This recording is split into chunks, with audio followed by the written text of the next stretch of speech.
विहिरीत असलेल्या अतिविषारी घोणसचा यशस्वी रेस्क्यू. सर्पमित्र निलेश कांबळे यांनी घोणसला सुरक्षित सोडले नैसर्गिक अधिवासात. वऱ्हाड येथील संदीप साळुंखे यांच्या शेतातील विहिरीचे पाऊस पडत असल्याने काम बंद होते. याच विहिरीमध्ये अतिविषारी घोणस 4 दिवसापासून पाहायला मिळत होती. याबाबतची माहिती कराड येथील वाईल्ड हार्ट रेस्क्यू या संस्थेचे सदस्य वऱ्हाड येथील सर्पमित्र निलेश कांबळे यांना देण्यात आली.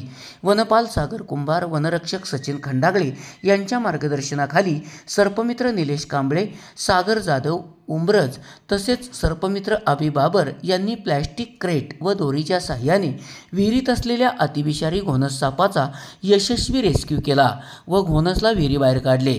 त्यानंतर त्या घोणस सापाला सुरक्षितपणे नैसर्गिक अधिवासात सोडण्यात आले. या कामी प्रीतम गायकवाड, शुभम फुके, अधिक साळुंखे, अमोल इंगळे, सरपंच सचिन साळुंखे यांचे सहकार्य लाभले. SP ओरिजिनेटिव्हसाठी सुनील परीट, कराड.